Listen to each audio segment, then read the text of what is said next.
वेग वेलोसिटी गतिमान वस्तु द्वारा एकांक समय में होने वाले विस्थापन को वेग कहते हैं। वेग v = विस्थापन बट्टे समयांतराल। मात्रक होगा मीटर प्रति सेकंड। वेग दो प्रकार की होती है। पहला नंबर औसत वेग, एवरेज वेलोसिटी। किसी निश्चित समयांतराल डेल्टा टी में हुए कुल विस्थापन डेल्टा एस का समय अंतराल डेल्टा टी के साथ अनुपात वस्तु का औसत वेग v पर बार कहलाता है। तो v bar = delta S upon delta T. तात्क्षणिक वेग, किसी क्षण डेल्टा टी टेंड्स टू 0, मतलब समयांतराल का मान 0 के करीब हो। किसी क्षण डेल्टा टी टेंड्स टू 0 पर किसी गतिमान वस्तु का वेग उसका तात्क्षणिक वेग कहलाता है। तात्क्षणिक वेग v = limit of delta T tends to 0 delta S upon delta T. तो जब लिमिट को हटाएंगे तो डेल्टा के स्थान पर डी आ जाता है। तो v = ds अपान dt। अब है त्वरण, एक्सीलरेशन। ये भी 9th में था। किसी गतिमान वस्तु के वेग परिवर्तन की दर को उस वस्तु का त्वरण a कहते हैं। a = delta v upon delta t। मात्रक है मीटर प्रति सेकेंड स्क्वायर। एक समान त्वरित गति के समीकरण, इसको भी पिछली कक्षा में पढ़ चुके हैं। गति के 3 समीकरण हैं। पहला समीकरण है v = u + at। सेकंड है s = ut + half at square. Third है v² = u² + 2as। अब इसको जो है ग्राफी विधि से सिद्ध करना है। हेडिंग पड़ी है ग्राफी विधि से गति के समीकरण का निगमन। अब चित्र को देखिए। OX अक्ष पर समय t को लिया गया है, OY अक्ष पर वेग v को लिया गया है। O मूल बिंदु है। मूल बिंदु पर समय भी 0 होगा और वेग भी 0 होगा। तो मानना कि जब समय t = 0 है उस समय वस्तु का प्रारंभिक वेग u है। u को बिंदु A पर दिखाया गया है तथा t समय पश्चात वस्तु का वेग बढ़कर v हो जाता है। तो जब वस्तु का वेग v हो जाएगा तो उसे बिंदु E पर दिखाया गया है।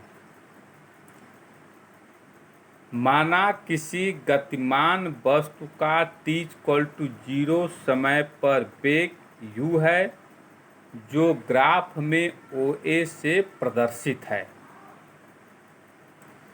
तथा t समय पश्चात वस्तु का वेग v हो जाता है जिसे चित्र में DC = OE से प्रदर्शित किया गया है। समय वेग ग्राफ की प्रवणता को ढाल भी कहते हैं, गतिमान वस्तु का त्वरण प्रदर्शित करती है। जो सरल रेखा की प्रवणता होती है वही गतिमान वस्तु के त्वरण को प्रदर्शित करती है। अब यहाँ पर कोण को थीटा मान लिया गया है तो प्रवणता tan थीटा के बराबर होती है। तो त्रिभुज को ABC में tan थीटा = लंब बट्टे आधार। लंब क्या होगा BC, आधार क्या होगा AB। ठीक है, वही आगे लिखा जा रहा है। याद वस्तु का त्वरण A = सरल रेखा AC की प्रवणता किसके बराबर होती है tan थीटा के। तो A = अब tan थीटा = होता है BC अपान AB = अब इसमें देखो BC का मान नहीं दिया हुआ है तो बी सी का मान ज्ञात करने के लिए D C minus D B करेंगे। चित्र को देखो तो ये लिखा गया है D C minus D B upon A B. अब डी सी का मान वी है और डी बी का मान यू है अपान टी। तो v minus u equal to a T, तो v equal to u plus a T. यही गति का प्रथम समीकरण है। अब जो है गति का द्वितीय समीकरण, गतिमान वस्तु द्वारा चली गई दूरी यस इक्वल टू समलंब चतुर्भुज ओ ए सी डी का क्षेत्रफल। यह चित्र को देखो, ओ ए सी डी यह समलंब चतुर्भुज है। जितना क्षेत्रफल यह घेरती है वह हमेशा दूरी अथवा विस्थापन के बराबर होता है।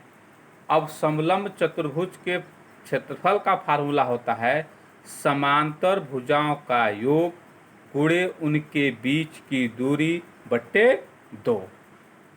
अब इसका समांतर भुजाएं क्या है, O A plus D C into उनके बीच की दूरी कितनी है, A B upon 2 equal to 1/2। O A का मान यू के बराबर है, डी सी का मान वी के बराबर है, इंटू ए बी का मान टी के बराबर है। अब इसमें भी आ गया, तो चूंकि गति का पहला समीकरण है v equal to u plus a T, तो v के स्थान पर क्या लिख देंगे, u plus a T equal to half u plus a T into T equal to 1/2 2 u T into a T का square, s equal to u T plus half a T का square. यह गति का दूसरा समीकरण हो गया।